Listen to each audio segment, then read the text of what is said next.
Welcome to Below the Line, where we talk about working in Hollywood from the crew perspective. My name is Skid. I'm a former assistant director and your host. Today, we're talking about Invasion, the television series that recently concluded its 10-episode first season on Apple Plus. At Rotten Tomatoes, the tomato meter score is 47%, and the critics' consensus reads, Invasion attempts a slow burn, but inadvertently lets its tension completely fizzle out, with leaden pacing that will leave viewers impatient for the alien apocalypse to finally arrive. Well, that was unusually harsh, but as regular listeners know, here at Below the Line, we don't care about what the critics thought. The scope of this show was epic, and I'll be discussing that today with members of the art department. First, returning to the podcast and friend of the show, Dan Fisher. Dan, you're a New York-based props person and set dresser with 35 years of film experience under your belt, and you were working as a set dresser for Invasion. Welcome back. Thank you so much. Great to be here. Glad to have you here as well, Dan. Also returning to the show is Kerry Weeks. Kerry, you've been working art department gigs for more than 30 years, and you were the lead man on Invasion. Nice to see you again. Yeah, good to see you too, Skid. Getting the gang back together. Finally, though, joining us for the first time, Loren Weeks. Loren, you are Invasion's production designer. That's a role you've been doing for more than 20 years now. You're also Kerry's brother. Welcome to Below the Line. Thank you very much. Happy to be here. Well, this episode has been a long time coming. Back when we were doing the COVID episodes, Dan, you mentioned that you were working on this epic show for Apple. You couldn't share with it what it was then, but when this show came out and I saw your name on it, I really wanted to talk to you guys about all the work that went into this. Listeners, this is your warning. There will be big spoilers today for Invasion. But first, let's talk a little bit about how this show came together. I know Apple ordered the series back in January of 2019. When did each of you get involved? Loren, why don't you start us off? I think I got a call like February or March of that year. And that we are talking about almost 3 years ago, which even in terms of this production, that's a long time from order to actually getting on the air. So you got a call. And so tell me a little about how that went, what they were looking for and what they shared with you out the gate. Well, I got a call from one of the executive producers, Amy Kaufman, who I have worked with for many years. We worked together on Gossip Girl for 5 years. And she was really pushing for me to come onto the show. I was at the time kind of sitting tight for another show that I was hoping to come back for season 2, but they weren't pulling the trigger on that. And this came along, and the scale of it and the fact that it was science fiction, which I am a big sci-fi fan myself and had not done science fiction yet, I jumped on this. I met with the showrunner. We really just chatted a lot about it. I had, I guess, 2 scripts and maybe a series outline. It's kind of typically what I get, and signed on. Well, we'll talk more about how things came together in those early months. Kerry, Dan, when did you guys become involved? Well, I guess it was about 2 months after Loren first got the call. That's usually how that falls into place. I think I was on Loren's previous show as well. Probably Dan and I both were. So it was just very convenient to roll right into that. And so it was early spring 2019. That seem about right, Dan? Yeah, that seems right, because we were doing High Fidelity at that time when we were going to... Oh, that's right. No, that wasn't a Loren show. That was... and I haven't forgotten. I haven't forgotten yet. Well, neither have we. Actually, I remember now. I started at the beginning of May of 2019. That's when I started. And I just finished a film called The Photograph. And yeah, Kerry, you guys were not, for whatever reason, the timing, whatever you were doing. Timing didn't work out. That other show. Yeah, and the way it's been going, at least for me, since, I guess, late 2017 or early 2018, as regular listeners might know, I had health issues at the end of 2017. I had been prop master for the show The Americans, and then I had to leave the prop master business entirely when I had some heart issues. And eventually, Kerry hired me on during my first round of dealing with that to work as his set dressing shop foreperson. Then later, I had a heart transplant. And so since that first call from Kerry, I've worked usually pretty much whatever he's doing, I wind up working on to help do that aspect of it, the logistics part keeping track of things like time cards and all that stuff that Kerry has a lot on his plate to begin with. So a lot of what my job is to keep Kerry from being sidetracked with a lot of that kind of minutiae and who's driving which truck and what's picking up that. That leaves him a lot more free time to interact with the set dressers and so forth. But anyway, I bring that up just all because, a lot of times where Loren goes, Kerry goes.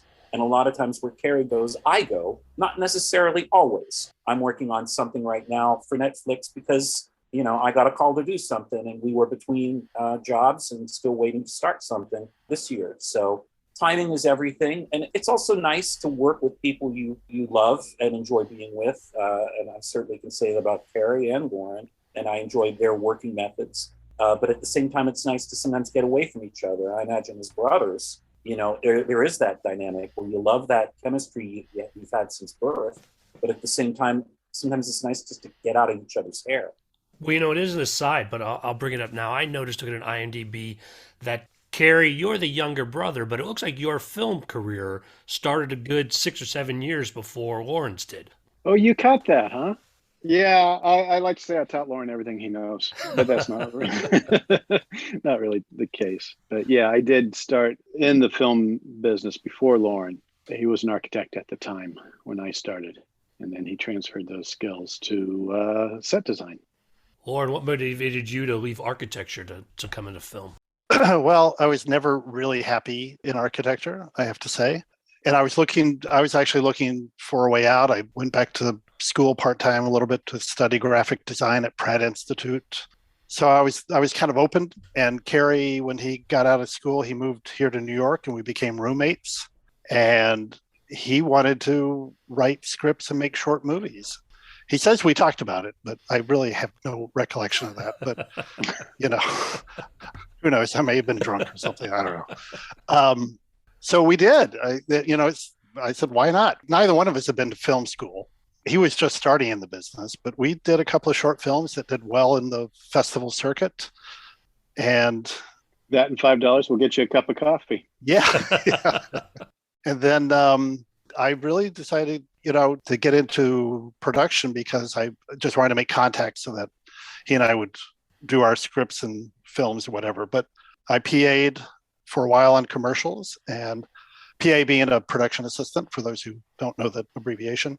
And then I got a job as an art department coordinator on David O. Russell's second film, I guess it is, after Spanking the Monkey, called Flirting with Disaster, working with a very wonderful production designer, Kevin Thompson, who's gone on to do really wonderful stuff. Judy Ree was our art director. She's now designing as well. And I discovered the art department and found a home. I had the skill set. It sort of was perfect for my kind of creativity, which is rather eclectic and confusing. So the rest is history. I just want to tell a quick story about that David O. Russell film, Flirting with Disaster. There was some reshoots they had to do, and I'm not sure if this was because of Loren or not, but somehow I got called to be the lead man for the reshoots or some additional shooting that had to be done with that. And I'll never forget this because we were doing an in-prison dinner scene, and it had like all my childhood TV idols in there. There was Lily Tomlin, Alan Alda, George Siegel. Who else was there? Mary Tyler Moore there? Mary Tyler Moore. Yeah, Mary Tyler Moore. Yes, it was amazing. I was like, oh my God, I feel like I've gone back in a time machine and it's Friday night and I'm watching all my childhood TV pals here. It was amazing. Absolutely amazing experience. That's to me the only time I ever get starstruck, really, is when I meet somebody exactly like that. From when I was a kid, like I one time met Gordon from Sesame Street. He played a judge on Law and Order. And you would think I was meeting, Laurence Olivier or something. But it was just, you're Gordon. You exist outside of the street. All right, gentlemen. Well, jumping ahead and bringing us back to Invasion, let's talk first about what the plan was pre-COVID. Because early, mid-2019, we don't know that there's going to be this issue come 2020. And so you're planning what is an epic series, multiple continents. Loren, tell us a little more about what you were envisioning and sort of how things were coming together before we knew it was on the horizon. Well, pre-COVID, we planned to finish, I think, by May of 2020, but by March of 2020, we were shut down. So that was the number one hiccup. Overall, I didn't know what I was getting into. They really didn't have it sort of sorted out as to how to do all the various countries. It's just complicated, these scheduling issues. And even pre-COVID, you've got directors doing multiple episodes. Each director did 2 episodes, except for our producer director, Jakob Vorbruggen. He did 4, 1 and 2, and then 9 and 10. So, it was really quite complicated and a bit overwhelming. At one point, I had 3 or 4 directors I was working with, because each episode had work in another country and that work was being pushed to a later date. I never quite got rid of any director, and they were still wanting to prep what they were doing in these foreign countries while I'm now working with directors here in the States trying to get their work done. So I was really feeling, that rubber doll figure that used to be where Mr. Stretch, where you pull them in all 4 directions. That's how I felt. Stretch arm. Yes, thank you. That's how I felt. This is what I'm going to contribute to this conversation. Thank you.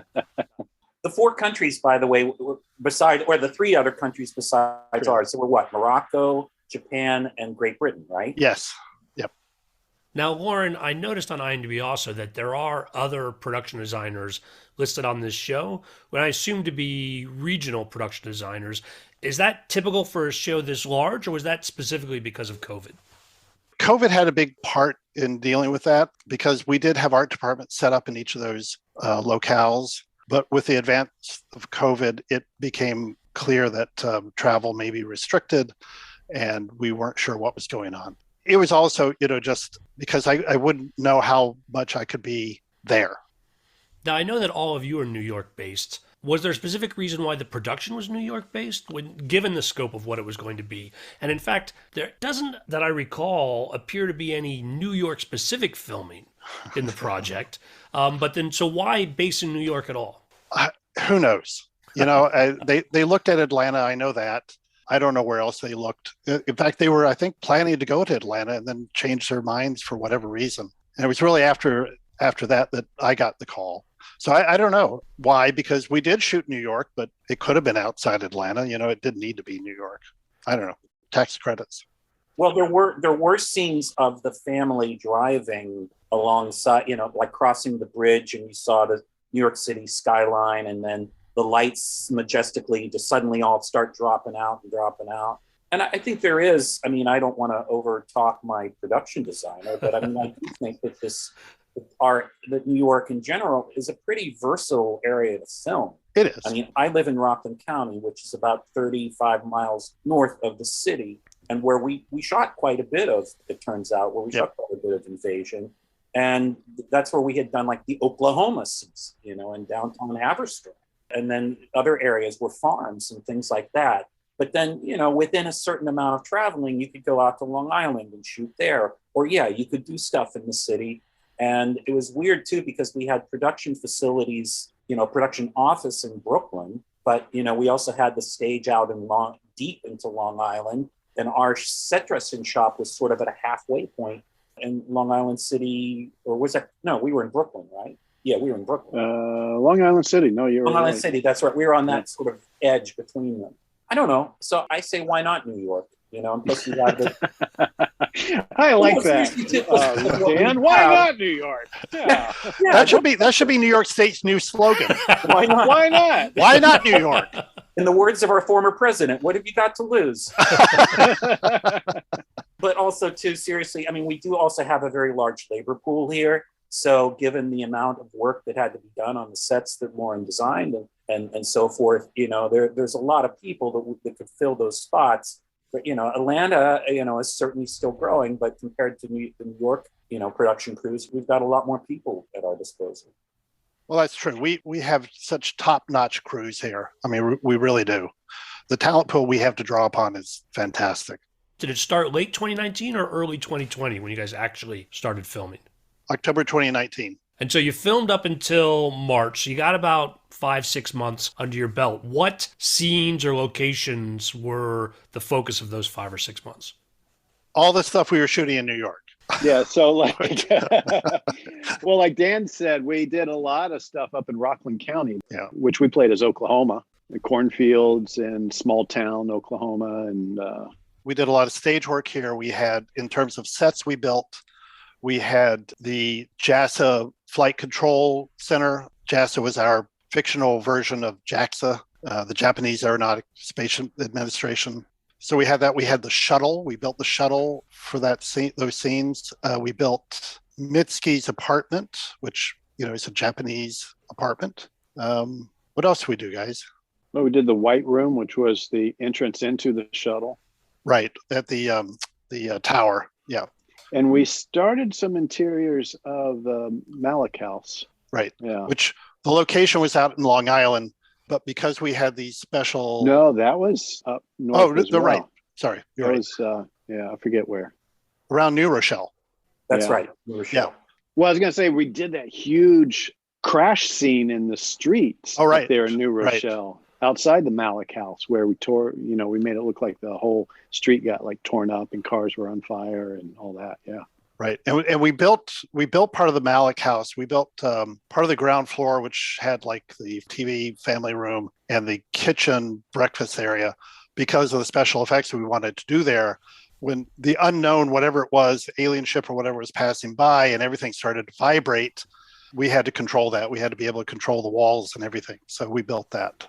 But yeah, going back to the COVID thing, I remember working on it. 95% of the work I did, by the way, even though I'm listed as a set dresser, I touched very few sets. I did 95% of my work was sitting at a desk, orchestrating pickups, returns, crew, who's going out where. And that was actually a pretty challenging job behind the desk because we had so many different locations spread out. Yeah. Rockland County, Nassau County, Long Island, Brooklyn, whatever else. Just keeping track of what's going to the right place and the people going to the right place at the right time. That can be pretty complicated. And if I've made a mistake, then I've sent a truck all the way up to Rockland County that turns out has like maybe an item that really needs to get back to Long Island by the end of the day because it shoots the next day. You're talking half a day wasted. Yeah, I was always like telling Dan, please make sure everything gets to where it goes. And a little life hack as a lead man, if you get the chance, hire a former prop master to be your shop foreman because they fucking rock when you need shit done like that. So, well, former prop masters have spent their entire lives being yelled at for mistakes. So, usually in front of a crowd of their peers. So it really sort of makes you really want to double check your work at all times is all I can say. Not that I was infallible. I certainly set up a few wrong chairs here and there, but overall, I think so. Yeah, it went flawless. Kept a list, by the way. But I remember, every time we had to go to a location or the stage, it was an hour drive. Yeah. We were all over the place. And I remember one day I had to go to 2 locations in the stage, starting from the offices in Steiner Studio in the Brooklyn Navy Yard. I spent maybe a total of an hour checking in on these 2 locations in the stage, and it took me 4 or 5 hours to drive it all. I mean, you were talking about how we have so much stage space here in New York, but the truth is because we're in streaming mania right now, I'm not sure how much was available for rental, and certainly for the amount of time we would need to have it. We were very lucky to get what we got out there in Bethpage. Mm-hmm. Yeah, but that made it hard for Carrie and myself, I'm sure. Everybody. It was... Yeah. But I mean, just in terms of getting the personnel we needed, part of my job was when we needed day players to call the local 52 and try to get people to work on our show, which at first would be like, oh yeah, I'm available. And you go, well, you have to go out to Bethpage, Long Island. And it'd be like, well, I live in New Jersey. Screw that. Yeah. That happened a lot. I had a couple of department heads I was interviewing for it, and they passed because, it's too far to drive. And, 15 years ago, the job came along, you took it because you didn't know when the next, there wasn't that, we had a handful of TV shows and a few movies every year. And then one last thing, going back to the COVID question you're asking, I just recall sitting at my desk in like January, and that's when, we first started hearing about COVID, and then it was like this storm cloud definitely heading in our direction. So it really became at that point like a countdown as to what day will be our day before we bug out. Yeah. And I certainly remember that day of bugging out. Right. Yeah, that was a very memorable. Oh, yeah. Remember they sent us home saying it'll be 2 weeks. Now, you guys listed a lot of things that were shot in the New York area. Had you completed all of that, most of that, or only some of that before COVID shut you down?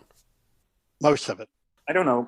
Correct me if I'm wrong. I feel that we got most of episodes 1 and 2 in the can. I think we were on to 3 and 4 at that point. I think we were on to 3 and 4, and I think we had almost finished that. So actually, I'm going to revise that. I think we're about halfway through because you know what? We had 5 and 6. We had the big house with the creature chasing everybody. But what I remember too is that the big sort of field hospital that we wound up building. Right. Originally, that was supposed to be an IKEA. And the whole thing was that people would be taken care of in rooms that were like those sample IKEA rooms, like a bed and a little dresser and so forth. And we had this whole location deal with the IKEA in Red Hook, Brooklyn. And I think we were getting ready to invade that IKEA. That was going to be a huge setup. That was like that was an invasion. That was going to be an invasion. Yeah. And then we got the word, we're not going into IKEA. Not only that, we're shutting down for 2 weeks, as Loren said, and it wound up being more than that. And they wound up rewriting it so it was no longer an IKEA. Funny last story. I mean, the last set we did do, though, Skid, before we shut down, was a field hospital that was sort of an impromptu field hospital that was set up in some strip mall that was just supposed to be somewhere outside the city, right? So we had army trucks and first aid tents and all this stuff set up, and everyone in the town is driving by going, "Is this for that COVID thing?" Everyone was sure that this was the beginning of the the pandemic, that everyone was going to end up in that hospital tent that we set up. I remember when we were dressing that set, we were about finished with it, and I picked up the New York Times, and on the cover of the New York Times was kind of a field hospital set up where the cruise ships were. Right. And it was like, oh my God, this is what we just did. Anyway, yeah, it was a little bit eerie. And so when COVID became real and we went to indefinite shutdown, what changes did you see? Adjustments to the script and the schedule? How did the production react to COVID? And give me a sense of what that process was like for all of you. I don't think in terms of the script, there were really any changes to the story. It had more to do with just the logistics and how many extras we could have on a set at any given time, how many crew members could be there at any given time. Definitely changed the schedule because by recollection, guys, we were only allowed like one crew on a set at a time. Typically when we're building a set, it's a clusterfuck, it's like everybody's in there. You've got scenics and construction and set dressers and people wanting to rehearse, for God's sakes, things like that. Stunts people, right? They want to get in there and do their rigging. Special effects wanting to get in there and do their rigging, but they wouldn't allow us to do that. So it really affected our ability to get a set ready. I do think, though, that the scale of what we were doing shrunk down a little bit. When we came back, we had fewer large locations. Like we had right before we went on our COVID break, we were scheduled to do this huge IKEA thing that was going to be a refugee center. Yes, thank you, Loren. We ended up going to an abandoned or an empty location for that. That's college or campus that was up there. It was actually a conference center. Oh, that was it, a conference right. center. And yeah. we created like a small community college look to it. Right. They did tailor the stuff, I think, to kind of protect us a bit more so that we weren't. That's true. Out we were more in an envelope of our own making at that point. That's a good point, Kerry, because it wasn't just that. It was that nobody wanted us. It was like, that's true too. You want to do what? You want to bring how many people in here? It did. You're right. It did affect us in that regard. We had to think differently about our locations. As something of a grunt's eye view of it all too, what I remember, first of all, is how during that shutdown, There was all kinds of mixed messages or various messages that we were either overhearing or were being imparted to those of us who are crew people and prop people and so forth. And the thing was going to be like, well, when you get back, there's going to be all these restrictions. You're going to have to work in the restrictions. Production knows this. They will have to accommodate the restrictions. And that's just the way life is going to be in production from now on ad infinitum.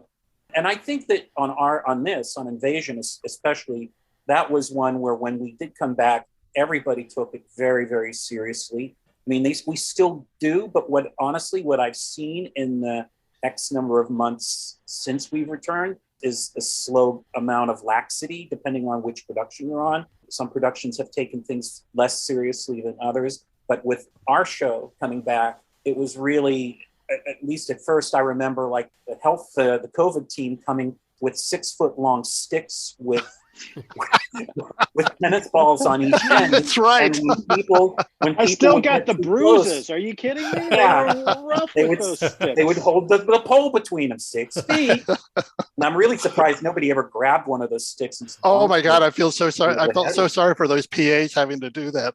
The amount of dirty looks they got from people. If you come near me with that stick, I swear I'll shove it up your I think now that we've got Omicron and all the other variations that have yet to come, I think there's being a swing back to, oh yeah, we really do have to take this seriously. We're not out of the woods. But Dan, that also reminds me, again, you were asking how it affected things. It became very difficult to have any kind of, film people. I mean, we're always talking between the trades. Like our department has to coordinate with the construction. We have to coordinate with set dressing. We have to coordinate with the visual effects and special effects and the stunt people and all this.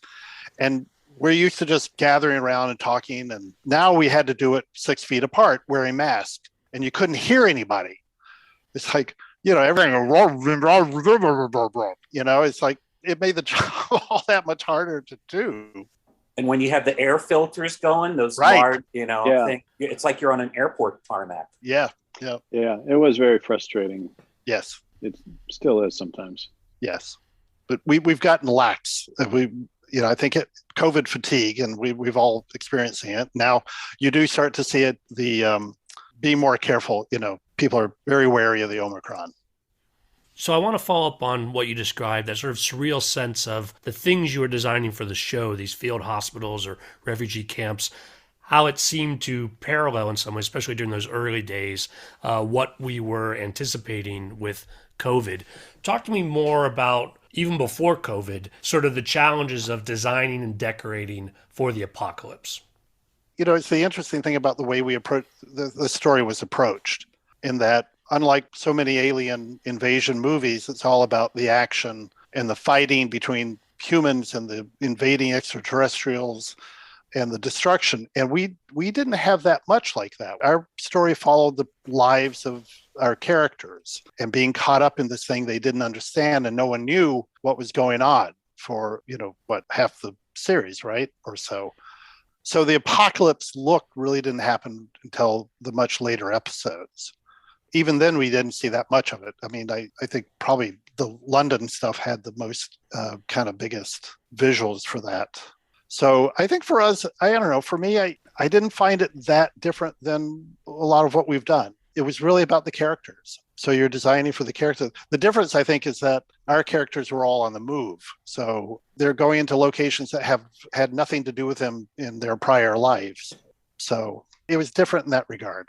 It was fun dressing some of the sets for taking, well, like you said, the conference center that we turned into a refugee center, but it was supposed to look like, in its previous incarnation, it was a community college. So it was interesting to take these spaces and change them not once, but twice. Usually we go into a space and we make it look like X, but this time we, went into a space and it was once X, but now we've changed it to Y, and that was kind of fun. Right. And then add the layer of the refugee, right. with the makeshift triage area and how people were camped out in rooms. Yeah. And how people were camped out with their personal belongings and grocery sacks and everything else. Yeah. Well, in talking about specific locations, you alluded to it earlier, but I wanted to confirm all of the Oklahoma stuff, the cornfields and the Sam Neill portion during that first episode, You did that all in outside New York, in upstate New York. Yes. Yeah, that was Rockland County. That's not really upstate. I mean, anything north of New York City, people tend to call upstate. Oh my God, it was so far. It was what, like 45 minutes? My God. It's frigid up there, the great north, the great white north. As a daily commuter, it was actually often fun for me to listen to my cohorts bitch and moan about having to go all the way up to Rockland County and then back to their safe abodes in Brooklyn. But, anything above exit 1 off the Palisades. Haverstraw, New York played the downtown, whatever Oklahoma town that was supposed to be. Idabel. And Haverstraw is just one of those towns that time just hasn't really changed a whole lot, I think. I mean, not to diminish any of Loren's work or Kerry's work, but I think a lot of the elements are just kind of there, have been there from the 1940s or 50s on. Yep. And then, we've got farmlands and stuff. I think any city, if you go out 30 miles from any city boundary, you start to come across farms or barns or whatever, even New York. Well, taking a completely different tact from the New York shooting, talk to me about doing the forward operating base in Morocco, which is supposed to be Afghanistan. Yeah, that was a little daunting since we had nothing to work up from other than an empty desert. And there are a lot of restrictions in terms of what you can bring in terms of military equipment and the like. You have to put in your request very, very early. Basically, I laid that out to address certain beats in the script that the director, in a certain way he wanted to do it. So, first I laid it out as a plan, and then we created a 3D model, and then I had them walk through it. And that's basically how that opening scene was shot, which was very cool. I hope we got it right. We did have military advisor, and we just did a whole hell of a lot of research on what forward operating bases look like. Loren, you never got to travel to that location, right? There's no scouting for you there. No, I scouted Morocco. Oh, you did? Yeah, I was there twice. Did you make those scouts before COVID? In other words, this was planned, but you hadn't shot any of it yet when the COVID shutdown happened. We started shooting. We shot episode 2. That's where the forward operating base first showed up. The little market, school, and then we shot, I don't remember. Sorry, we did shoot 2, and then I think they went back to shoot the remaining work. And by that time, we had a production designer helping me out on the work we did there. The stuff for some of the later episodes was delayed, but not that early work. No, not the early work. Was there any of that desert work, or when they have the alien encounter, any of that got brought back to the States, or that was all just done over in Morocco? That was all done in Morocco. I mean, I do think it's really cool, both as a viewer and as somebody who worked on it. I can't think of any other television show certainly, that was as ambitious, internationally ambitious as this. I know that Game of Thrones would do various portions of their shows in different areas of the world. That's about the only thing I think that could rival it in terms of having setups, so spread out across the globe.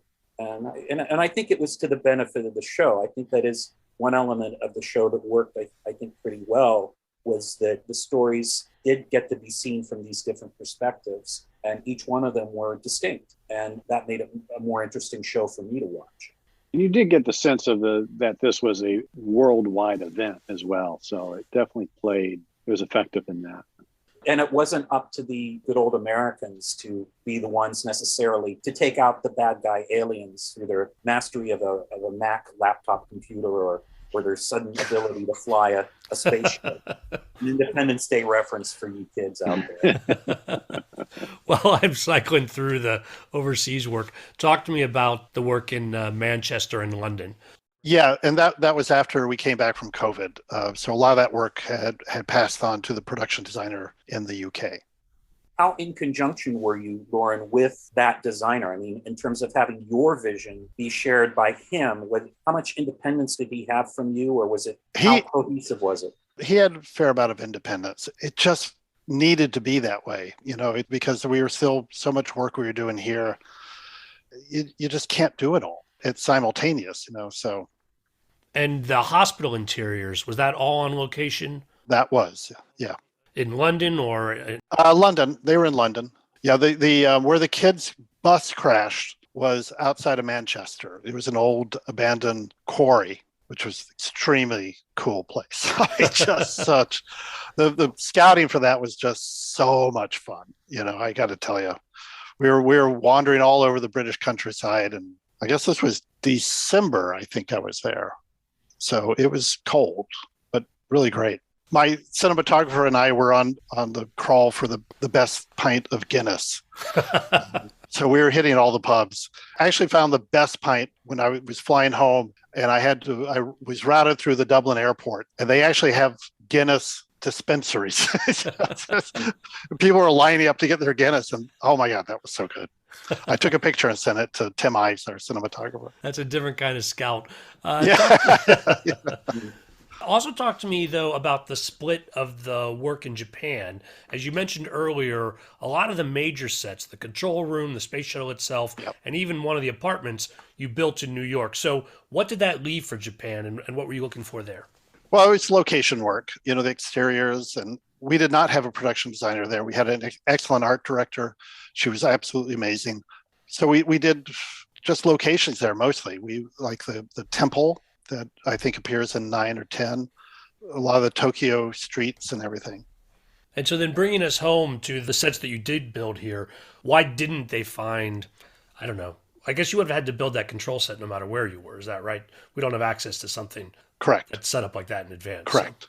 So. I think there was originally when we started off, there was plans to do even more of the built sets here in New York. And with COVID, when we came back, people couldn't travel. The talent, there were restrictions for traveling. And so there were certain things that got moved. For instance, we did a whole set design for the control room at the radio observatory. And then they decided to do it in the UK because bringing all those people here didn't make sense. So that's how COVID affected us. Things that was planned to be here then got moved to the countries they were scripted for. To your point, because we did have different restrictions, even as far as getting around and where people could get in and out, and just how COVID was affecting different areas at the time. When we scouted, I was in Japan twice scouting, and then we did a third scout, which we had to do remotely from New York. They walked around with a tablet and Zoomed it, and then the director actually directed those episodes remotely as well. Well, on the sets that you did do here, when you talk about things like the space shuttle and the flight control room, in some ways it feels like the real locations are fairly well documented. Talk to me about the sort of creative process for both production designer, then Kerry, what you're doing as far as decorating these sets that represent established places. You mean like the flight control room? For example. Yeah, which are not really, we did research to see what they look like in real life. And for the shuttle, we did research on what SpaceX was doing, and some of the other companies that are still working in that area. But, it's all pretty much fiction. We wanted the whole thing to feel grounded.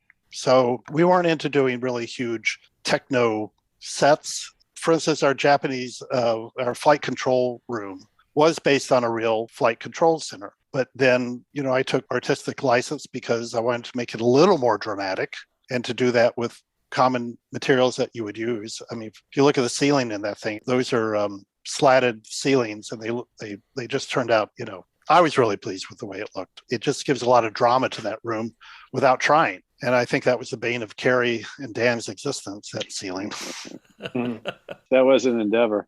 It was also expensive. That was like over $100,000 for that ceiling. Not to Kerry, we don't talk about money.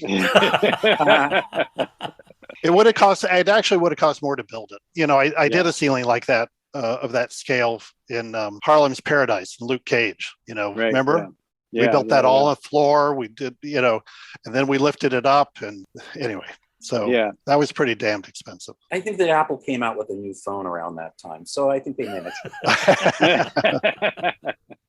No, it was fun doing that ceiling, and it's always good when you have a problem like that needs solving.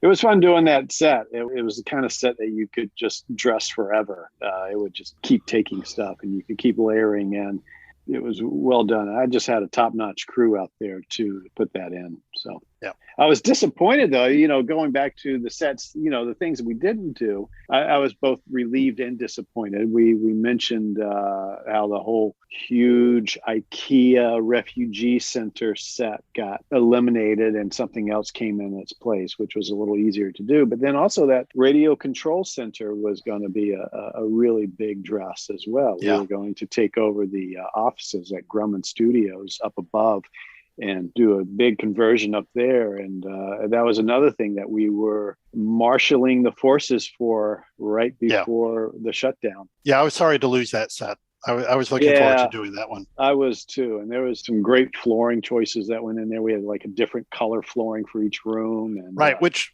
basically was, again, from my research of one we had visited in Japan, just trying to bring in that sort of design sensibility. It's all derivatives, kid.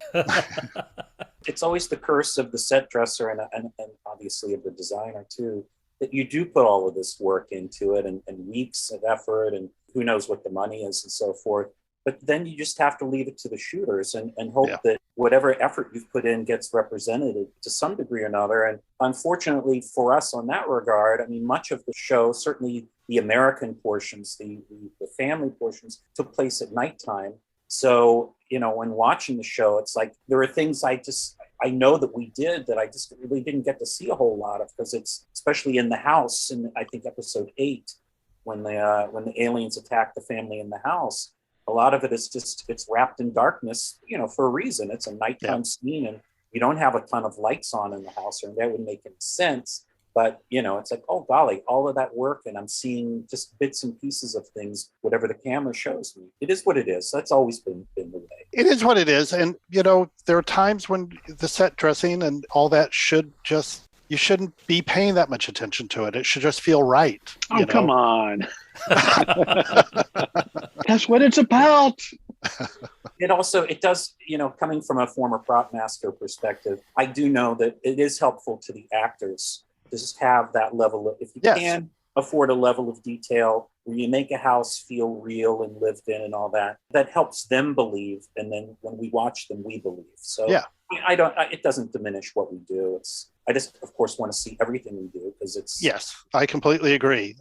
Listen, what I said doesn't mean I don't want to see it on camera. I do, but, We're slaves to the story. We have to tell the story. That's a good point, Dan, that it also, even if we only see a fraction of the work we do, it does sell the belief for the actors when they walk in and you have a completely decorated house, even though sitting on a sound stage, you got the little Post-its and refrigerator magnets and the dirt, leftover food stains on the gas stove and all that kind of stuff. So, I'm a big believer in the layers and the detail. Even if people don't really acknowledge it in a conscious level, they acknowledge it, I think, on an unconscious level.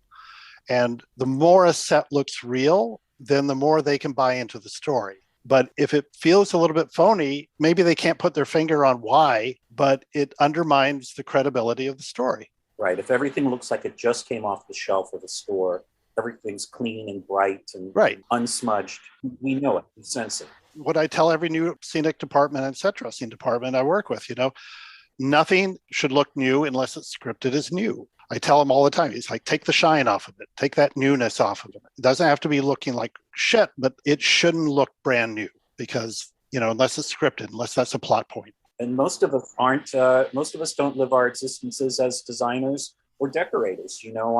Our framed photographs on the wall are sometimes a little off kilter. Sometimes we put things down that don't quite make sense, but they make sense to us. Not on my sets. Probably not in Loren's house either. I do want to dive a little deeper onto that episode, Home Invasions, actually episode 6, where it's all set in the house and the aliens are coming after the people. As you mentioned earlier, Loren, you built some of this on stage to accommodate what sound like some special effects. I'm curious about that process of accommodating other departments, and also if there's any accommodation for what visual effects is going to have to do. Well, sure. That house, we built the entire interior of that house. It's one of those cases where you read the script and it was very, very specific. This happened and they see it from this angle, and this, it's a real jigsaw puzzle to put that together. And initially they wanted to shoot it on location, which I'm not saying I'm smarter than the producers, but my gut told me we will not be shooting this on location. And sure enough, we ended up building it. And we built the ground floor and the second floor as one set. We built the attic as another set and the basement as a third set so that we were able to accommodate each and every moment in that script. And then the actual house was shot up in, what town was that? Not Haverstraw. It was... That was around Harriman Park, wasn't it? That was... Yeah. That... And again, the floor plan of the house was actually based on a previous house we had signed off on, but then that changed and we ended up going to this one. Sometimes you just, you lose a little bit of control, but, I think it all worked out. Yeah, I think that's one where there's not a lot of exterior shots. And No. to Dan's point earlier, they're at night. And so the fact that there's a shift in the floor plan, but was originally meant to match a floor plan, you're saying, for a different house. It was originally designed for a different house. Yeah. So the exterior, you're trying to acknowledge what it looks like from the outside on the inside. But you're right. It was dark and that was very forgiving. And monsters are attacking human beings. So, who has time to pay attention to the floor plan? Well, as we often say, look, if people are picking up on this, then we've got bigger problems than this. Sloatsburg is where the house was. And I got such a kick out of going up there, and I had a crew up there addressing the exterior of the house and the porch where some stuff took place and explaining how, okay, so the people go in here and then they come out at the house down at Bethpage, Long Island. And then we see them go up the stairs and then they run down into the basement and then they crawl out this window over here in Sloatsburg. So it's fun. When a set is going to be destroyed is too large a word, right? Because it's so much more controlled than that. But there's going to be this destruction in the set. How does that affect, Kerry, how you set decorate? Like what you actually put in a thing? Or is all of this coordinated with stunts and special effects and visual effects ahead of time? Just make sure everybody's on the same page. Well, it's a lot of discussion with stunts and special effects, and it usually means multiples of stuff because when things are supposed to get destroyed or they fall over, you have to be prepared that you can't put Humpty Dumpty back together again. So you may just have to replace Humpty Dumpty with a whole new settee or something. And it's a process, it's a lot of back and forth with the set decorator and Loren as the designer and what we can do. And then also what the AD has planned in terms of how many takes they can do and how much time they want to devote to it. Somehow it all there's a lot of back and forth and there's a lot of, I don't know what we're doing. I'm hoping someone will. Usually that's what I say. People come to me with a lot of questions like my crew, well, what are we going to do about this? What are we going to do about that? And I'm like, I have no idea. That's all above my pay grade. But let's just hold on. They'll figure it out eventually. And I usually say, go talk to Kerry. Thanks. That's where that comes from. Well, I'm sure that all four of us here have at some point or other on a location encountered somebody coming up to us, like the homeowner, saying, I had no idea it took so many people and so much time to do this. And they're only really looking at what's happening with the shooting crew on that particular day or the dressing crew a couple of days in advance. But before any of us get to that location, there's a gazillion phone calls and emails and so many audibles called on a daily basis. Oh, we're gonna use this floor, covering. Oh, we can't get that in time because of COVID problems. We're gonna have to go with something else, or this person is sick, or oh, my entire my truck drivers are both down with COVID, or whatever else. There's a million little reasons why before everything happens and is shot. There's a million little decisions that get changed and constantly counterchanged before you get to that point where, pencils down, eyes up. It's time to commit to the camera. Yeah, and it's all because some writer put it on paper. Yeah. I just heard this funny story, Skid, that I want to share because it kind of relates to this.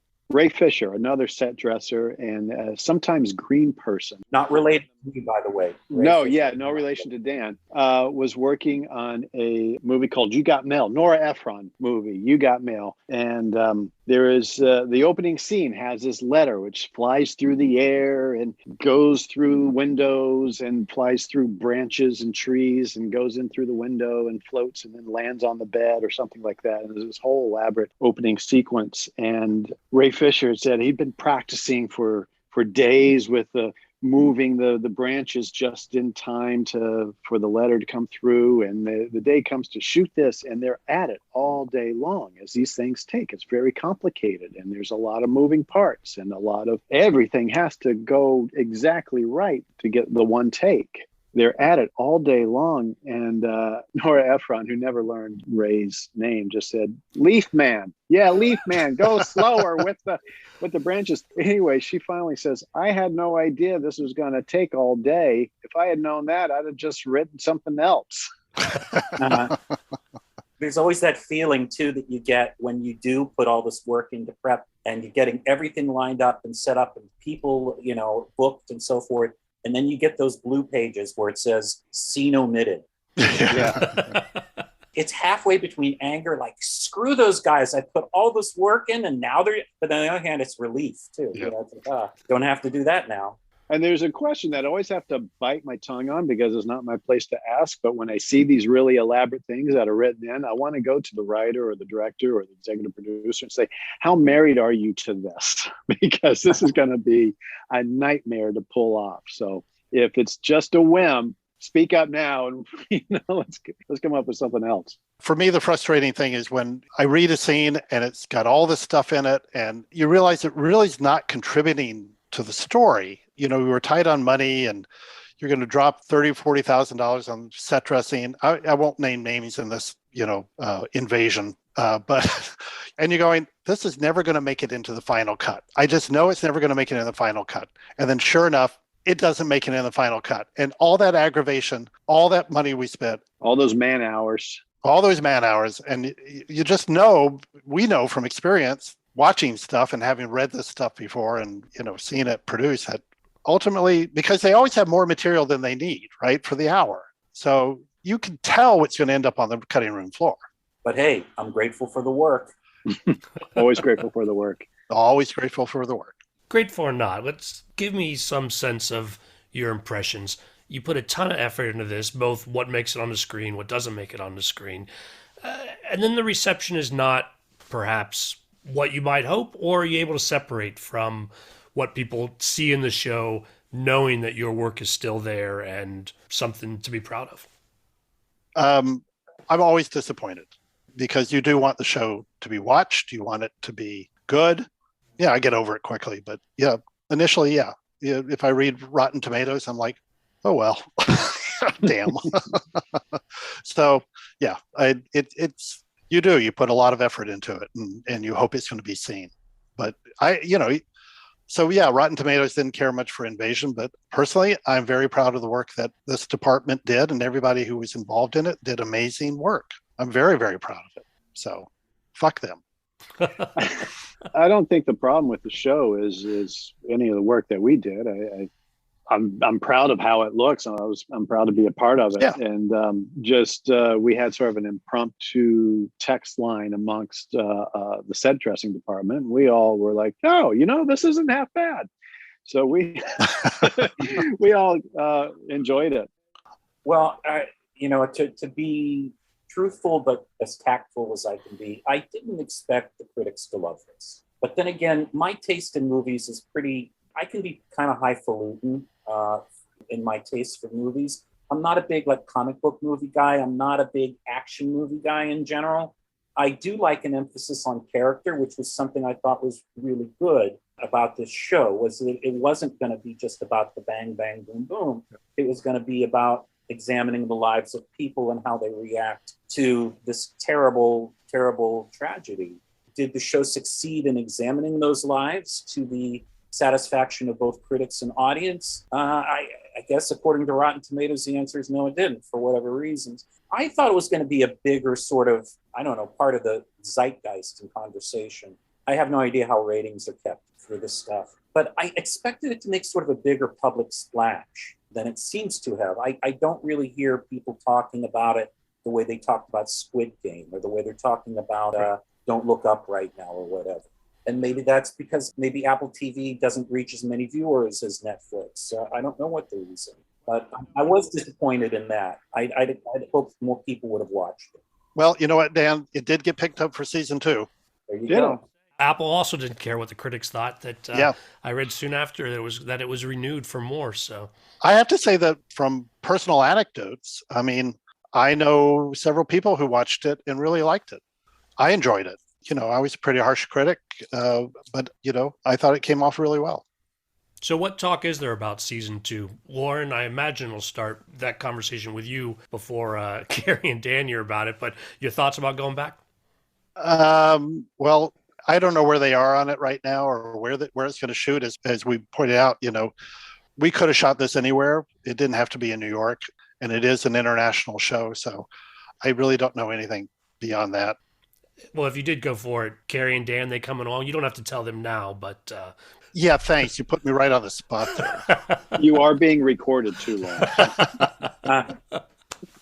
You know what, Kerry and his crew, I want them on every show I do. Unfortunately, sometimes it doesn't work out. You know, like right now, we're not going to be working together on my current show, but I trust Kerry's judgment so much and his creativity.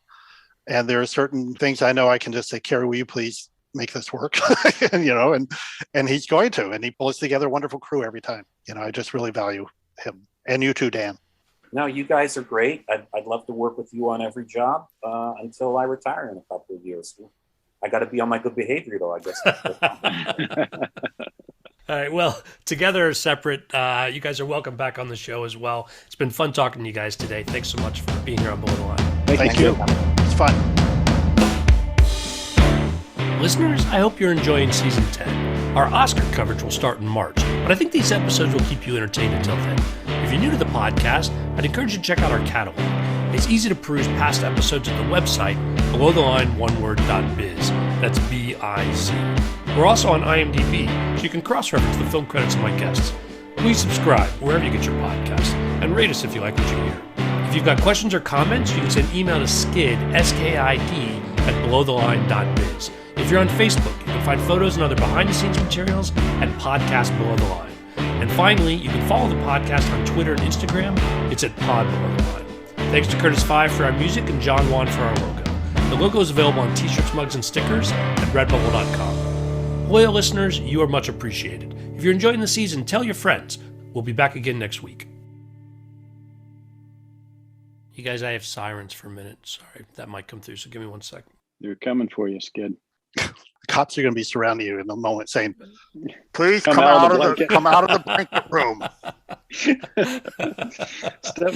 You were behind those blankets. You matched the description.